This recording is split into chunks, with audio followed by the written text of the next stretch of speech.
judgment and get to my better deal here. We're going to take phone calls. Now remember, I am in charge of this ring circus. I am the man that's causing the mercury to go up in this room. And like Mickey Mouse said, "Whoa, you ladies, you need to be chilled. Stand still. Whoa. I'm going to pull the baby out of your vagina. Whoa." Where else going to pull a baby out? Well, you pull it out. You pull out their butt. You know. I don't have to pull out their vagina around their butt because that's a different kind of baby. Line 1. You on the air? Remind me never to use you as a midwife. Okay. Hey, I'm wearing a very nice tie tonight. Oh, yeah? By Vincent Van Gogh. Really, Vincent Van Gogh tie. It's by Yarid. Vincent Van Gogh is one of your favorite artists. You talk about him all the time. Do I talk about him? You're on the air, I guess not. Okay, all right. No, I saw all this art in Amsterdam years ago. Vincent. You're on the air. Speak. Yeah, George, how you doing? It's good to see you back on again. I want to make a comment about the elections.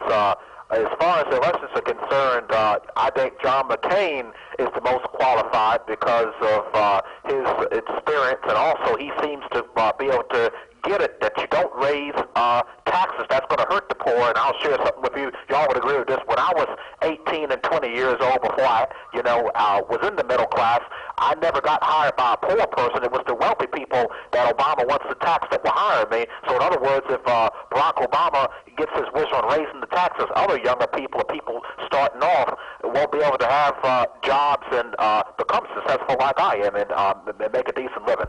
And thank you. Well, I appreciate that. That's you're entitled to your opinion, and we all have opinions. I don't necessarily agree with that, but I will say to you in this regard, I think that the Republicans are notorious for using that tactic about what the Democrats are going to raise your taxes. If you do economy 101, and we'll carry this conversation here, that basically that in order to, you might raise some taxes, but in the process what you're going to do there, you're going to lower the deficit that this country has been going under.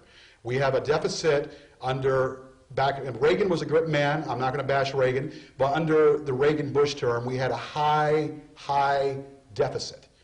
Okay, the intentions are all well, but you got to balance things out. You got to maybe raise. I don't mind paying some taxes, and there's no way I'm making $300,000. I mean, who is?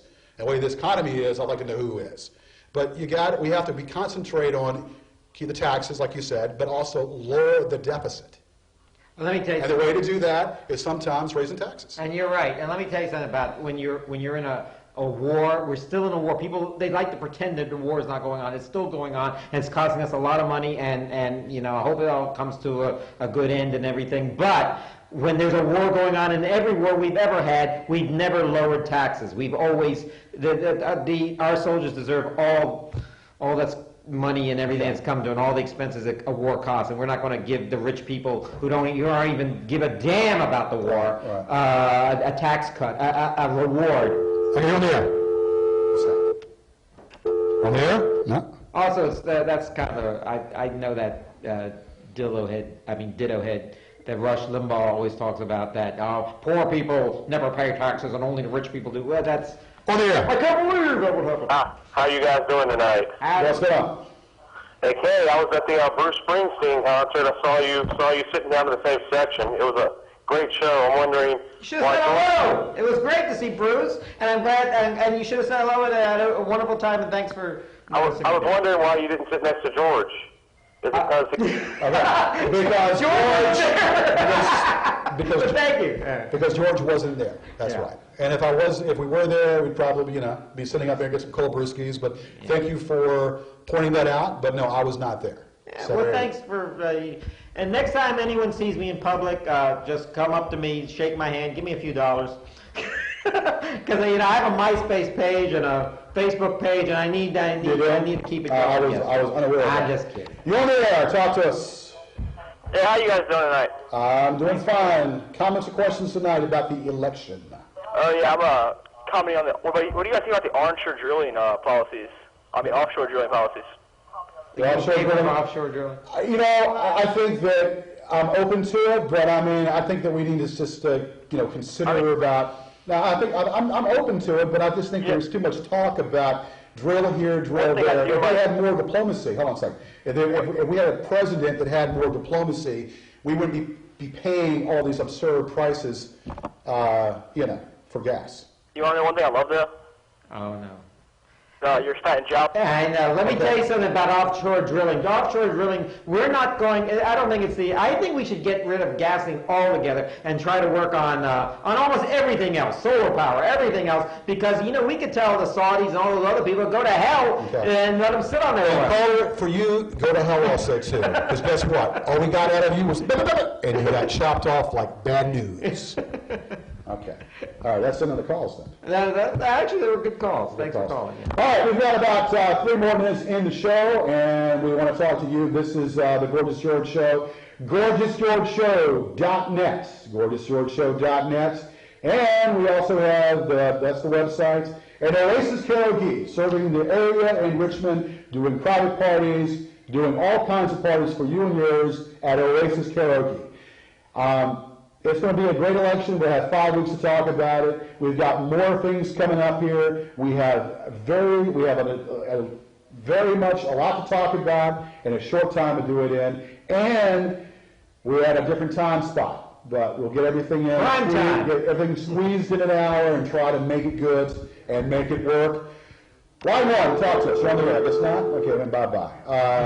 So that's pretty much it. So we've got a lot going on. Exciting year, election. We need change, not the spare change in our pockets, but change out there. Yeah. No doubt about it. You're on the air. Talk to us. Danny Colbert here. Only in America could have showed this great with 2 fat guys. Okay. You know what? Your mama's fat, and you know what? She had you at the Sizzler, and now she needs to deposit you down the commode. Thank you very much. Okay. We'll take one more call to add to that. One more call, and that is it. And we're going to put it like Bonzo, bye-bye to bed. One more call. You're on the air. Talk to us. Yeah, actually, we have increased revenue with the Bush tax rates. I'm sure the drive-by media won't tell you that, George. Thank you.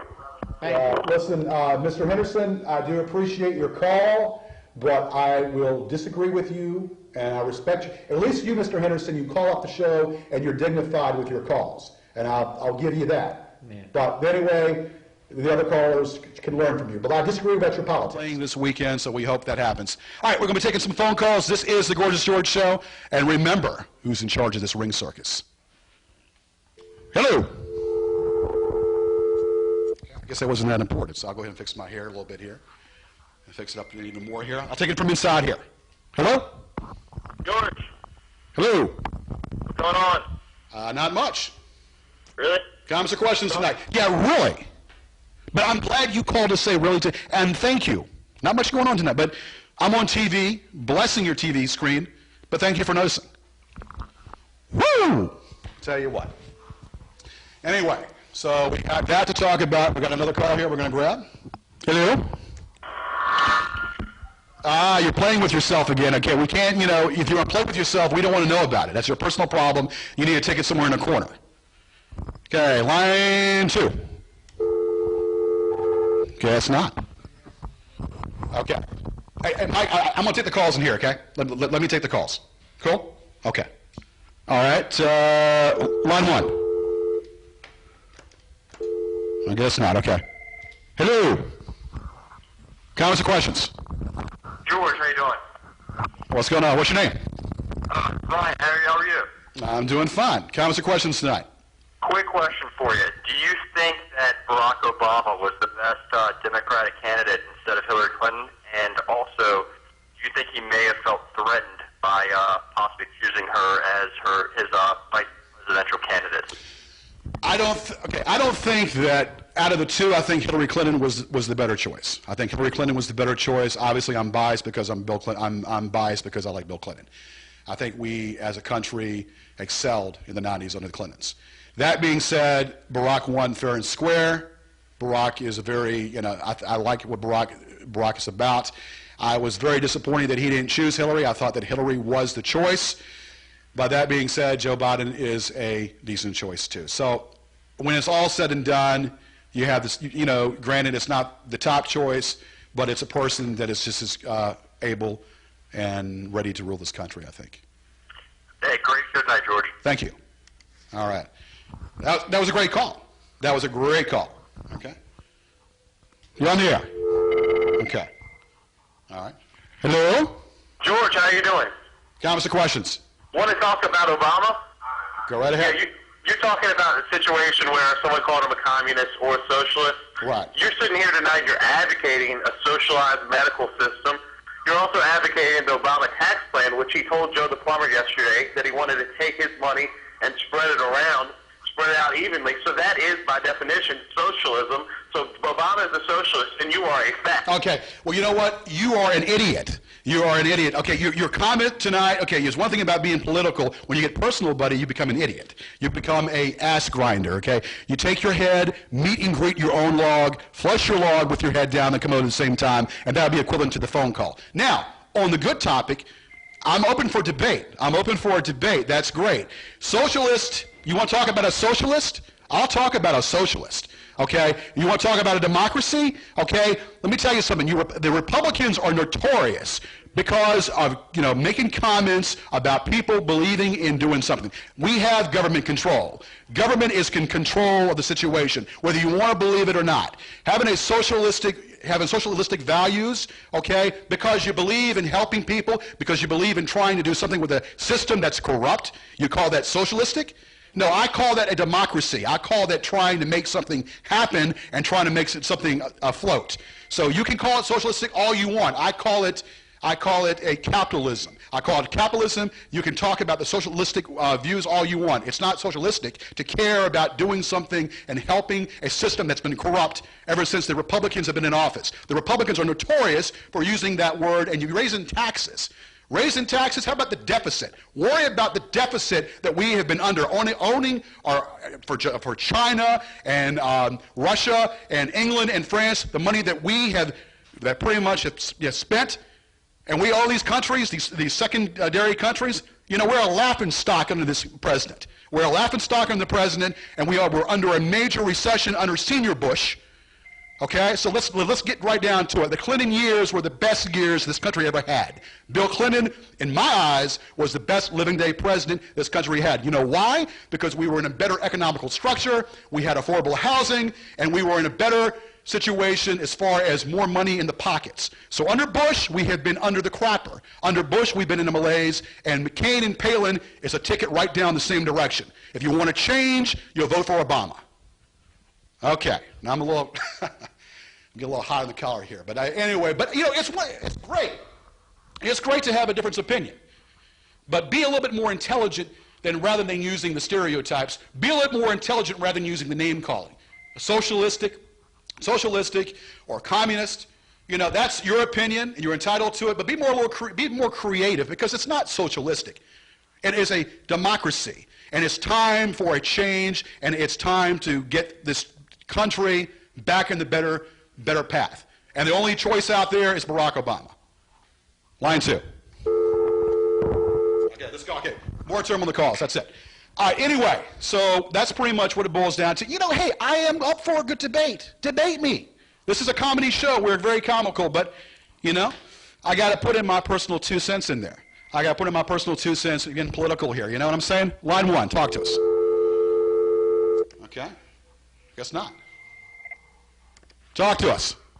Yeah, I want to talk about Tony Romo. I don't think it's a good idea for him to play with this injury. It's a situation where the Cowboys could get hurt here, just like you could get a disease from the Craigslist. Okay. The Tony Romo situation is he's talked with the people. He's talked with the ones out there thinking that he could be out there as a quarterback, be playing quarterback this week. The pinky is obviously is a finger that causes motion in the ball. Brett Favre had called up Tony Romo and told him basically that if he feels like playing. So if Tony Romo and he passes it through the doctors and he feels like playing this week, then by all means play it. Now the second comment you were making about whatever is mumbo jumbo. So you got chopped off like a bad habit. That's obvious. We're going to take one more call, and then we're going to put a moratorium for all the calls tonight. Line 2. You're on the air. George. Did you get lucky with that prostitute last week? Excuse me? Go ahead. Okay. Now, maybe I didn't catch that, but obviously, whatever. I'm not going to worry about that. So, it was a great, that's what it boils down to. Okay, we'll take one more call. And that's the same caller that, no, that's a different call. Line 1. One more call. Okay, that's it. Because if you're not ready to speak, then we're not.